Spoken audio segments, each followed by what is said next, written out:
to dictate what our shir will be tonight. So, yes, he's decided that he's dictating what the shir is every Wednesday. For the better of the good. For the greater good of humanity. Or you would choose. Yeah. So he wants me to go through Rabbi Aryeh Kaplan's book, A Handbook of Jewish Thought. Now, the book, there are two volumes of this book. The first book has 13 chapters. Foundations, God, man, Israel, the commandments, inspiration, the Torah, the prophets, the tradition, the Sanhedrin, authority, and halacha, and custom.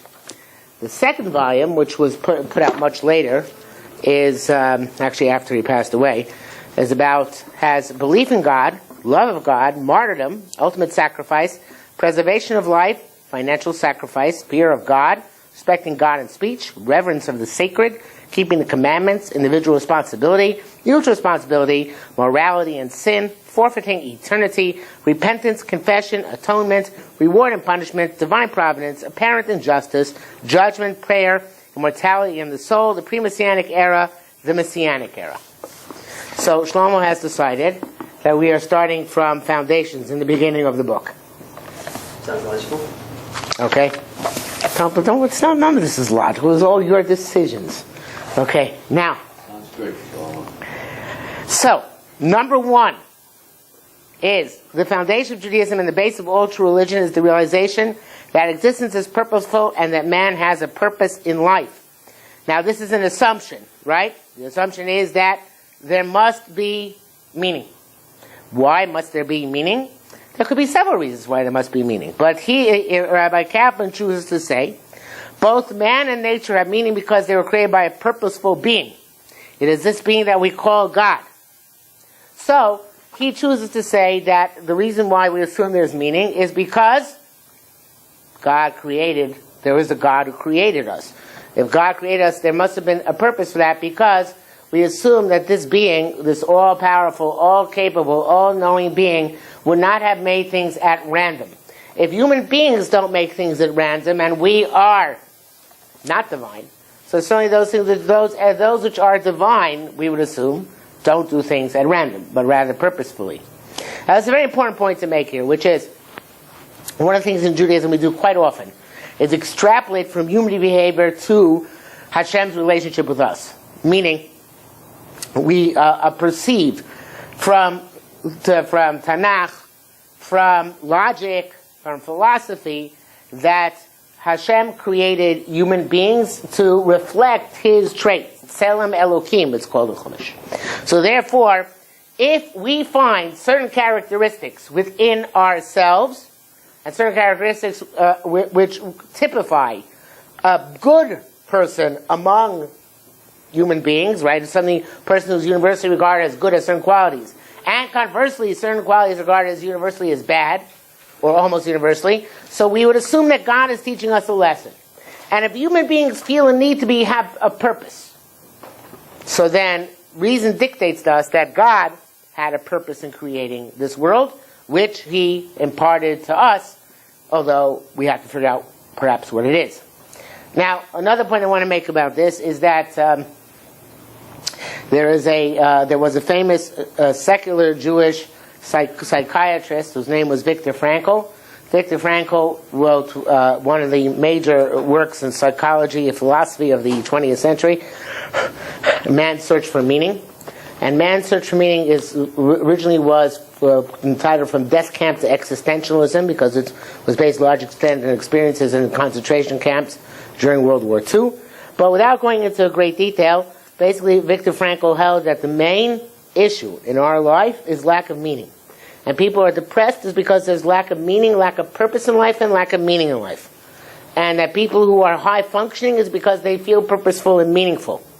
And what he's saying basically is that it's embedded in the psychology of human beings. If you can feel purposeful, meaningful, you can be happy. If you can't feel purposeful, meaningful, you can't be happy.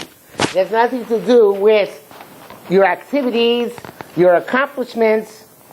They might be a few, they might be many. The point is, a person strives to have meaning. Without meaning, a person might not even realize that that's his problem, but that is what leads people to depression, anxiety, and so on and so forth. As an aside, I just ordered a book today because I heard about it on the radio today. The book is called The Shallows. It's written by a fellow by the name of Nicholas Cage, I think is the last name. I don't know. I forgot. That's not it. What? I don't think that's it. So, It's a movie actor. it is? Oh, I don't know. But it's not a Jewish book. So anyway, so this book is about how our generation is losing its mind on account of the internet. In other words, people are no longer capable of deep thinking, or soon will not be capable of deep thinking. Why would you buy a book like that if you don't know this? What? Why would you buy a book if you don't know? Because I will enjoy quoting passages from the book. Excellent. Right? Good idea. Yeah. So we're going to have lots of fun with this book, aren't we? Yes. This is going to bring the moron theory, the theory that everybody is a moron, to higher heights or less shallow depths or whatever the case may be. Anyway, so I like that name, The Shallows. So that's us. So he goes on and says, if there is no creator, then the universe would be purposeless, human existence pointless, and life devoid of meaning and hope. The truth is that it's impossible to conceive of a universe that was not created because of the nature of the universe. But were somebody to be able to conceive of such a universe without a God, then everything would be pointless. Now this is important because one of the major proofs of God which we recognize, by proofs I mean evidence that God exists, is the sense of morality and destiny. These are not necessarily the same thing. A person has many people have a sense of morality and don't feel a sense of destiny. Many people have a sense of destiny and don't possess morality. Hitler had a sense of destiny. He was not a moral person, right? You can have moral people who just are acting moral without having any sense of mission or destiny. But neither of those senses or those personalities make sense if the world is just made up of random particles which happen to get glued together and create a human being. There is no destiny. You're just like the monkeys. There is no morality. You're just like the monkeys. So therefore the fact that we do feel either a sense of destiny or a sense of morality indicates that there is a creator who created us. And in the absence of that creator, it would not make sense to have such a feeling. Now, evolutionary psychologists try and explain all these things based on survival of the fittest and things like that. It's all stupid. Because basically, survival of the fittest usually means I kill you before you kill me. It doesn't mean I'm nice to you, so you should be nice to me. So therefore, all these things, evolutionary psychology, just like the rest of evolution, is very difficult, if not impossible, to accept. So it's really silly. But let's go on. So the existence of purposeful creators is indicated by the fact that the inorganic universe contains every ingredient needed to make organic life possible. The world exists as an arena for life, and the probability that this is entirely due to chances is infinitesimally small. He goes into greater detail in this argument of footnote, but I'm going to just say outside, I have a friend of mine pointed me in the direction of a film series from the BBC by David Attenborough. David Attenborough is a renowned biologist, and he's made many films about biology. Right? He's an atheist, yes. But the film which is most amazing is the series, the mini-series. Most amazing is about life in the undergrowth, which is about insects and how insects live and the amazing things they do. And I just want to give you one of the examples, which is that there is a fly called a botfly. A botfly is a very heavy fly. Botflies need to lay their eggs on a cow because the larvae which come out of the eggs bore into a cow and suck out blood and other juices from the cow until they grow old enough to fly off on their own. The problem is that since a botfly is so heavy, if it landed on a cow would sense it and flick it away with its tail. So what does a botfly do? A botfly grabs housefly. It grabs it. It's in the movie. It grabs it, and it sticks its eggs on the housefly's abdomen. 30 little eggs, or whatever number, something like that. And then the housefly, who the cow is very light from the cow's perspective, lands on the cow to suck up its sweat, which is what houseflies eat. And once the eggs are in proximity to the cow's body, the heat from the cow's body causes the larvae to hatch, and the larvae have special hooks with which they hook on to the cow, and special drill-like bodies with which they can drill into the cow, and they start boring holes into the cow, by which time the cow realizes that it has some nuisance in its back, but it's too late for it to do anything, and those botflies remain in that state for a couple of weeks until they mature and they grow and they fly away. Now, to ascribe such a process to evolution is absurd, right? Because before the first botfly figured out that it has to catch a housefly to get its eggs onto the cow, it would have been extinct, right? So you have to come out. There's so many steps which each one without which this process will not work. That to say the process developed gradually, and that the botfly is so smart, but it never speaks to its larvae. It doesn't say to the larvae, guys, when you grow up, you're going to catch a housefly, and you're going to do this, that, the other thing. That all this should be embedded in the DNA of the botfly, or just spontaneously, is absurd. I don't see how anybody can actually believe in evolution after watching that in the movie, and there are countless examples in the life of insects. So alachas kama v'kama, how much more so in the life of other types of animals. I want to give another simple example. There is the ants collect a certain type of seed, which has a plug at the end, which is fatty. And the way David Attenborough explains it, the tree designed the seed. The tree designed the seed with that fat plug at the end to attract the ants. So that the ants would bring the seed back into the hole in order that it should be able to grow from underground. Now, of course, trees, last we checked, have no brains. Last they had brains, even if they had brains, they have no hands. Even if they had hands, how could they design a seed, right? But they designed this seed, evolutionary methods. But that doesn't stop there. There is a insect, a leaf bug or something like that, whatever. It's a bug which lives its entire life in the trees. It looks like a dead leaf.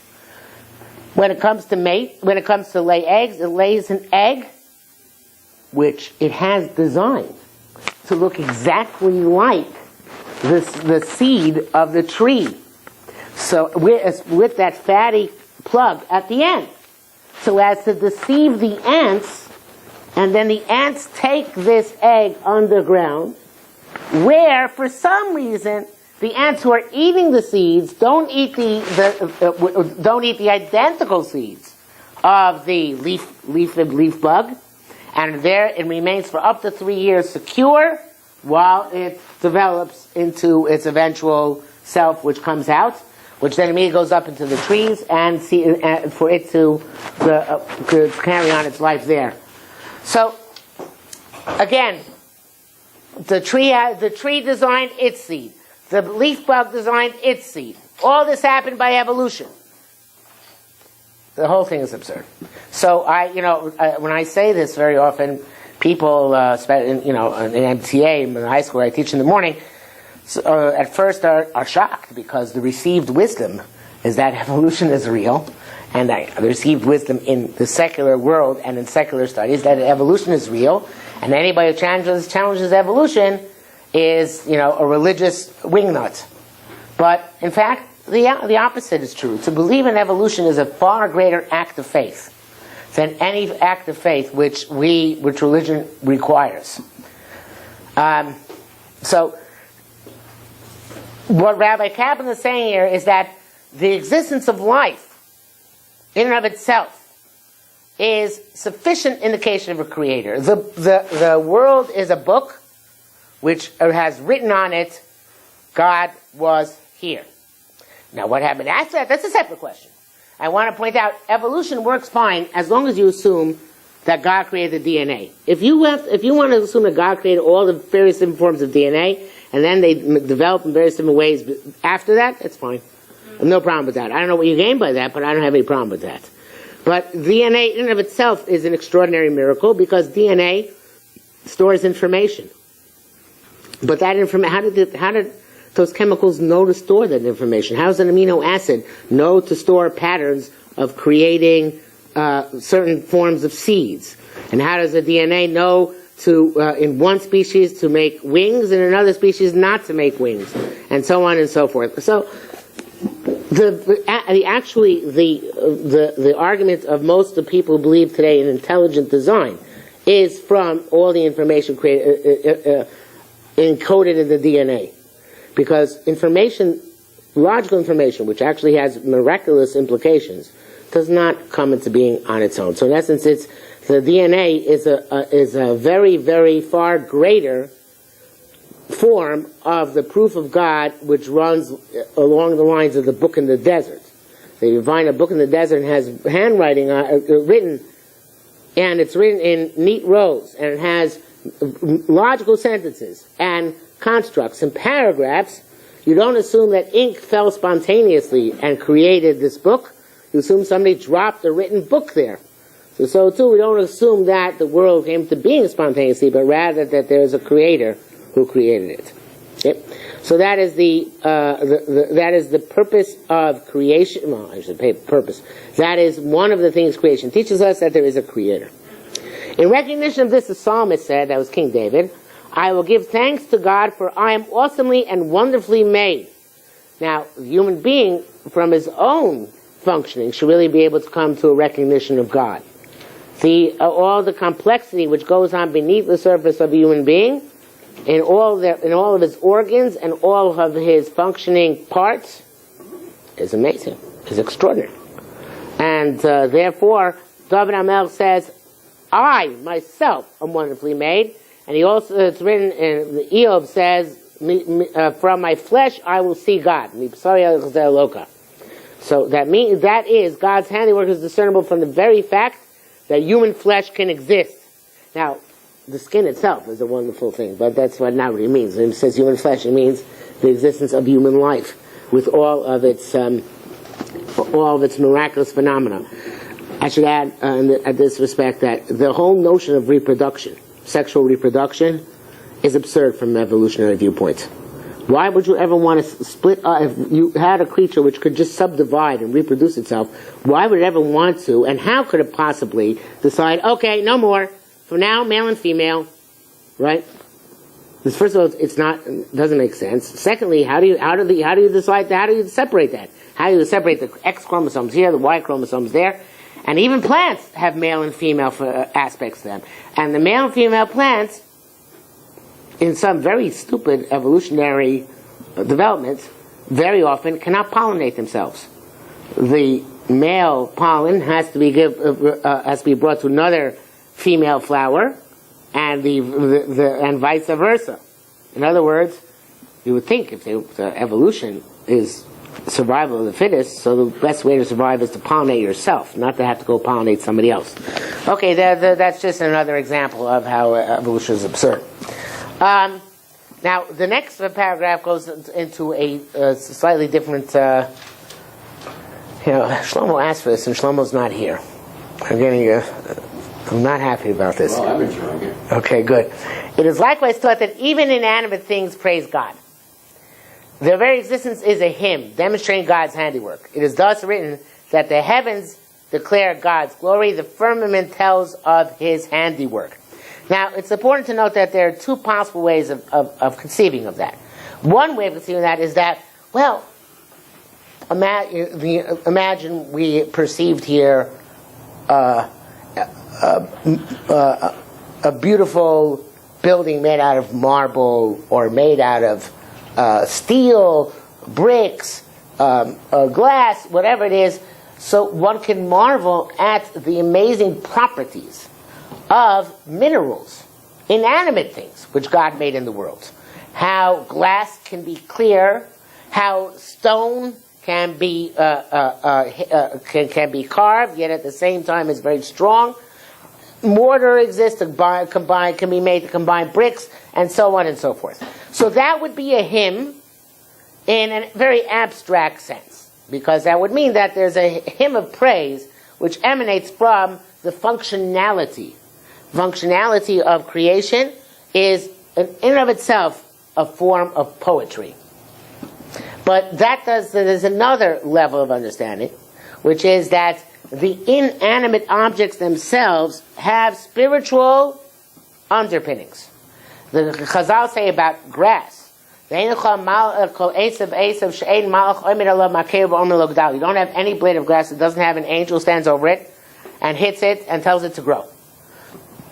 What that means is that every material blade of grass has a spiritual force. Now, there are indications in some midrashim that even inanimate objects have spiritual forces, which are their underlying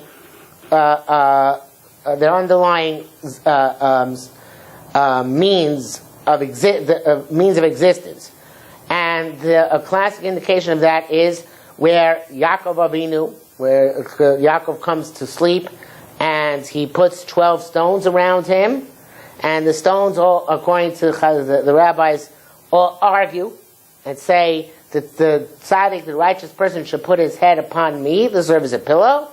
And in the morning, all the stones have formed into one large stone in order to resolve that issue. So they all manage to get together and combine to be one stone. Now, stones can't talk. Stones can't argue.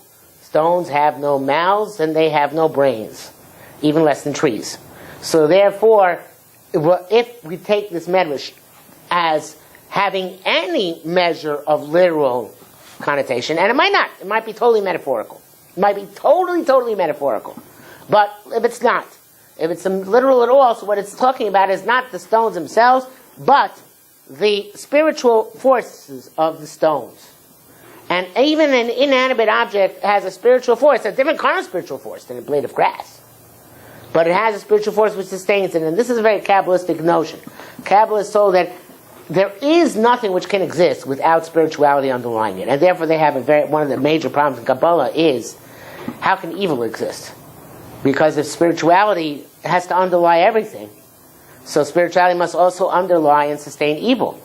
Yet if spirituality sustains evil, how can the evil remain evil? This is a big question. So they have to come up with an answer to that.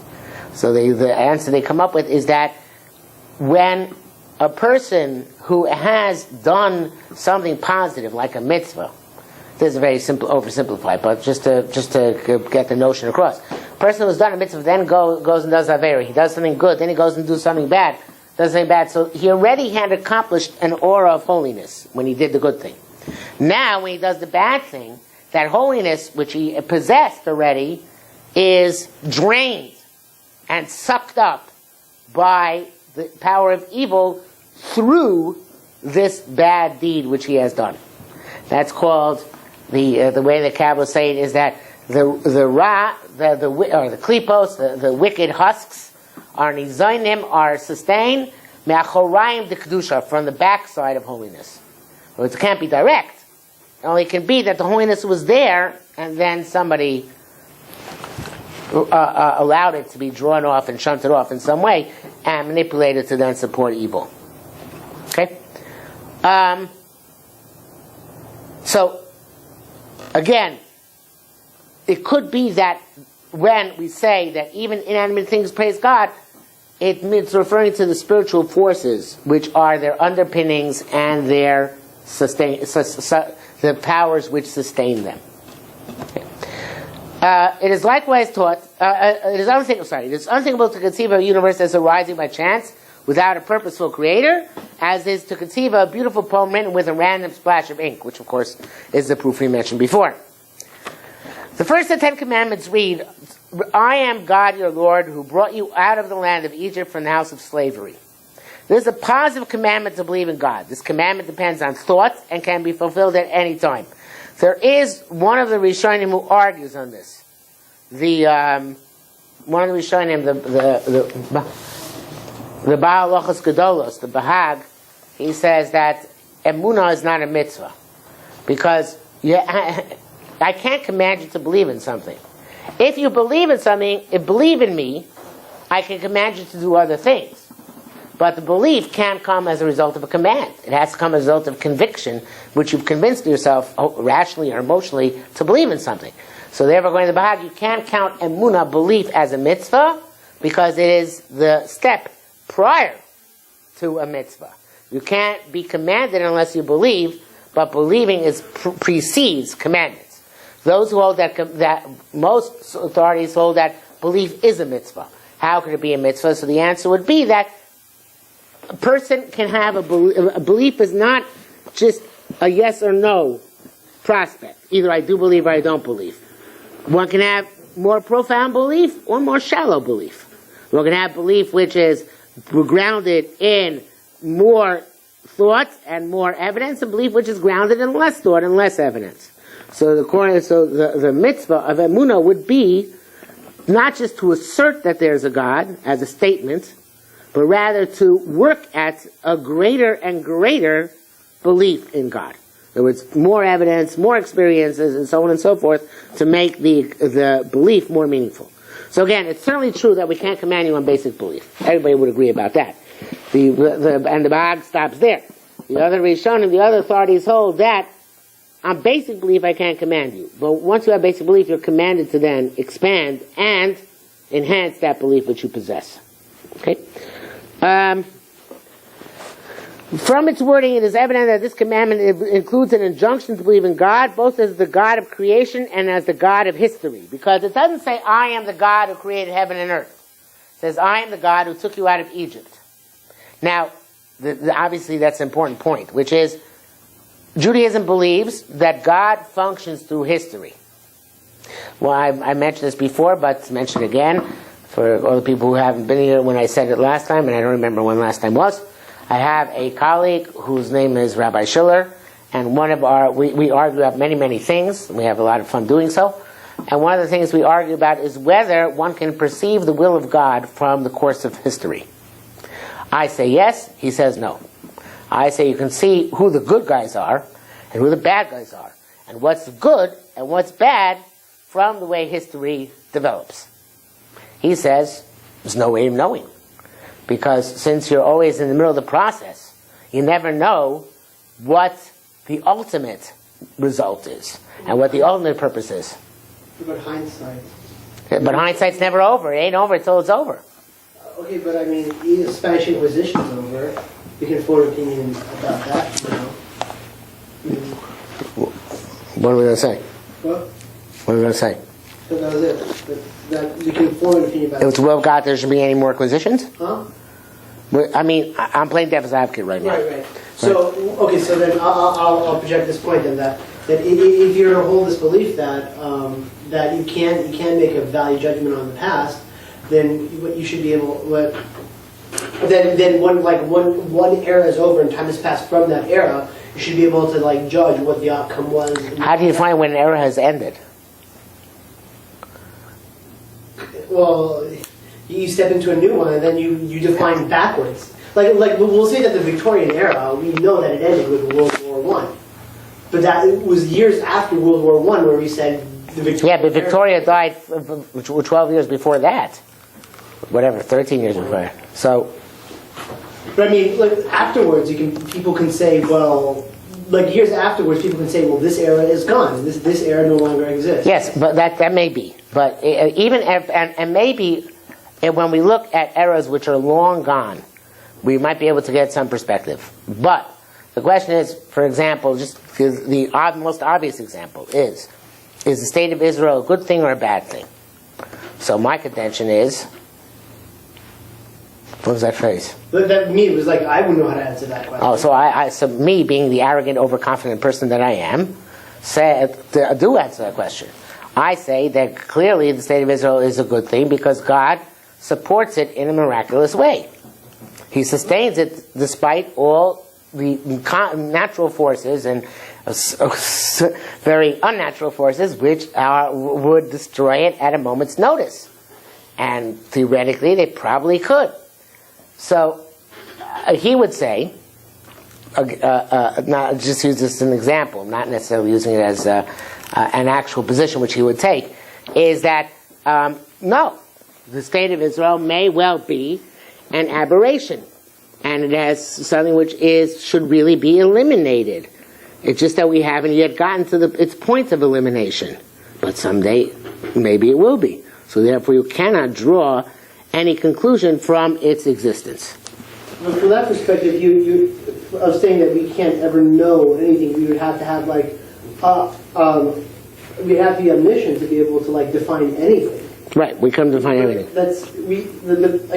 God obviously wants us to be able to think. He gave us brains, so even with a limited capacity, yeah, but maybe not to think about. We would have limited perspective on something that happened in the past. Yeah, but maybe you want to use your brain for psychology, not for history. I mean, or maybe you should know history, but you shouldn't learn lessons from history which would govern your own personal perspectives. But isn't Hashem a God of history? You're advocating my position. So I'm certainly not going to reject what you say. Right? What my colleague would say is that, yes, he's a God of history, but we cannot understand until everything is over, in retrospective, how everything worked out. In mid-history, one cannot make an assessment. Now, what Yossi said before is that maybe eras which are long over and done with. In other words, there's been no Spanish Inquisition since the early 1800s. Maybe at this point it's safe to say, you know what, the Spanish Inquisition must have been a bad thing. But let's take the fall of the Soviet Union. We all assume it's a good thing. We all assume that the bad guys got their comeuppance. Maybe not.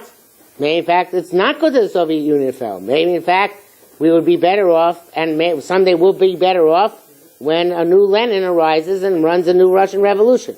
Now, do I think so? I think that's ridiculous. But I could certainly, somebody can take that position. Can we not say that we may not understand history, but it's part of a divine plan? And even though things may be confusing and inexplicable, we know that that plan in its totality is benign, and that there will come a conclusion in which Mashiach will come, and will usher in the era where Hashem's presence is manifested. We can all agree on that. That's a baseline. Everyone will agree on that. I'm containing much more than that. Okay. I'm containing that in the midst of history, God sends us clues through history. I agree with you, because there's so many miracles that you can't account for otherwise. Right. How do you account for the Jewish people still being alive?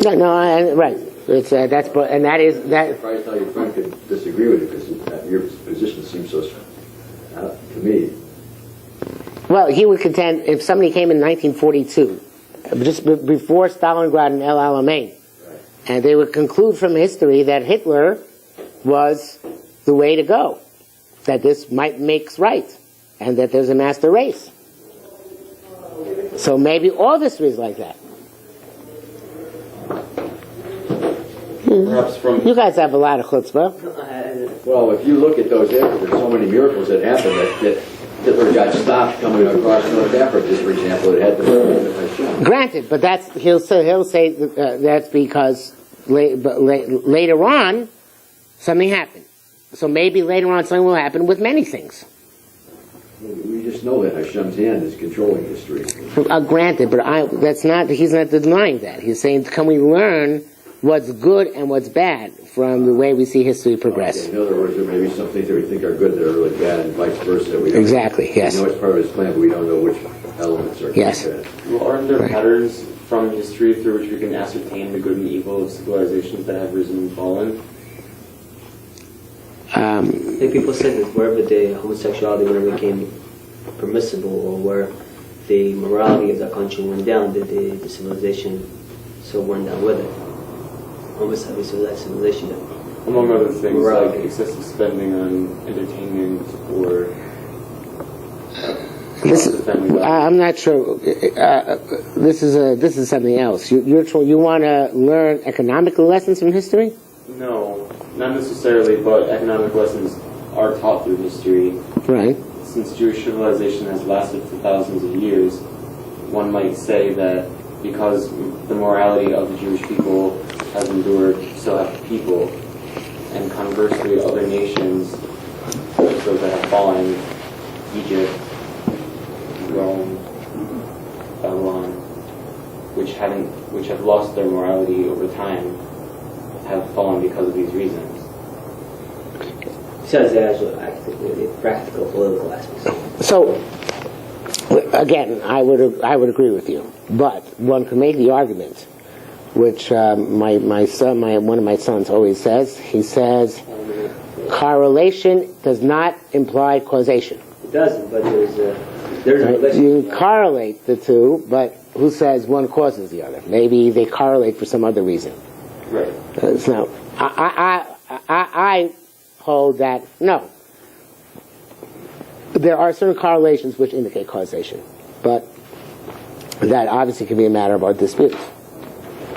Okay, so but Rabbi Kaplan says here that obviously, again, God is God of creation and God of history, and what he means is not necessarily the chiddush, which I'm saying, the novel idea that one can perceive what's right and wrong, good and bad from history, but rather that God does act in history, which we certainly know is true. I mean, you get to see the hand of God act through history? You're leading me into a trap I don't want to fall into here. I'm sorry, okay, so how can I rephrase that? We have Divine intervention. we have an axiom which we believe is manifest in many cases, that God works his plan through the manipulation of history. Okay, but we see that with the timeline for the story of Purim. With the 70 years and where he came from and the things that happened when people celebrated earlier, celebrated the right time when it happened. So we can see that. We can see that it's like really obvious. Like with, Yeah, but really obvious in after, right. So what my colleague might say to me about that, he says, okay, so from the Megillah you should derive from that lesson of history that intermarriage is a good thing. Because Esther saved the Jewish people by marrying Achashverosh. It wasn't even according to No? Megillah. No, wait, no. I don't understand how you would get that. Yeah, how does he go that far? That wasn't her choice. It was a forced marriage. She didn't go on marrying to marry. Okay, so she should have, obviously we see that despite so fact... forced intermarriage is a good thing, you're right. Forced intermarriage. But, she shouldn't have been so pig-headed, perhaps. Perhaps it's good to intermarry. Okay, but we can see that after the era is finished of what had happened for Purim, that in the end it was good.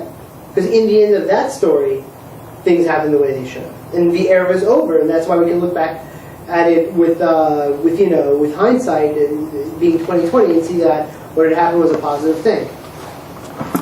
Right, but it could be that, again, just use counter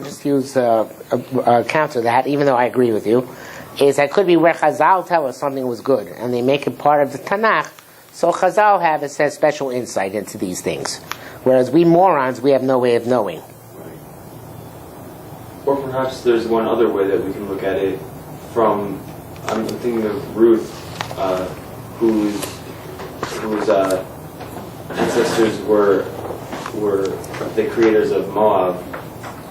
So thus she's the product of an illicit relation, and her descendants will eventually be the Mashiach. Right. So, and at the moment of this illicit relation, which seemed terrible in the eyes of Hashem, eventually will turn out to be the savior of the world. Right. So we can't know until the end. Right. The question is, we can. So my contention again, that's you're taking now, not his side, but not my side, the other side. I see both sides of it. Yeah, but I understand because neither side, in my opinion, is totally correct. Neither side is totally wrong. But my contention is that in the case of Moab and Ammon, we were justified in thinking them to be bad, because the Torah tells us they're bad, and that we know they did bad things, and therefore, when Ruth comes along, she's really the exception, but the rule still remains the same. An outlier. An outlier, very good. Yes, an outlier. Did you read the book? Statistics. Huh? Oh, there's a book about outliers. Yeah. Okay. So, Judaism therefore rejects the deistic concept that God created the universe and then abandoned it with neither ruler, guide, nor judge.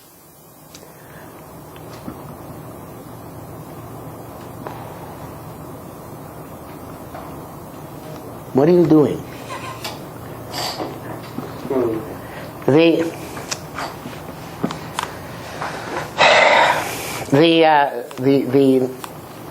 The Greeks believed that their gods do not rule, guide, or judge mankind. They live their own separate existence on Mount Olympus.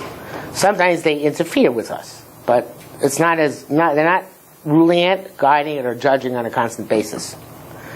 And their gods, therefore, are not concerned directly, I should say even indirectly, with human beings being good or bad. So how could they ever come up with a moral system or a system of laws ever? Because if somebody come up with a don't kill, the other guy says, "Oh, my God wants me to kill." That's how. Well, that's why. The other one says, "Don't steal." In Athens, they didn't kill, and in Sparta they did. I mean, there are everybody's system was different. Our understanding is that since human beings are inherently moral, so even left to their own devices, they'll come up with at least some semblance of a moral system. But no. I'd say later on. Okay. Even honor among thieves. Yes, honor among thieves. But the point is that that it's hard to talk about if there's no ruler, there's no guide, and no judge. That means what's good. There's no guidance as to what's good, right? What's there to judge? If there's no good or bad, there's no judgment. But that would mean creation is basically, again, purposeless. So therefore, they came up, the Greeks, with an interesting idea, the ones who thought about it, right? They thought that knowledge is purpose, and purpose is knowledge. And that human beings eventually become part of the Platonic notion of joining the world of ideas, and becoming independent minds independent of bodies. So that's, I guess, what they judge to be good is that which promotes the intellectual accomplishment, and bad, that which negates. And that's not all Greeks. Some Greeks were just regular barbarians. But I guess that's because there are no rules, no guidance, and no judgment. So therefore, you might come up with other barometers. Okay, in any event, it's, the existence of God as the ethical power and motivating force behind the universe is indicated by experience of men and nations that only good is stable, while evil tends to destroy itself. It is thus written, there are many thoughts in man's heart, but it is God's counsel that shall endure. So it's God's counsel, not in even an overt and explicit way as it is in the Torah, but in a covert and implicit way in the human psyche, which senses that good is stable and evil is unstable. Now, it's important, of course, to note that human societies have this great flaw, which is they pursue good, but only within their own society.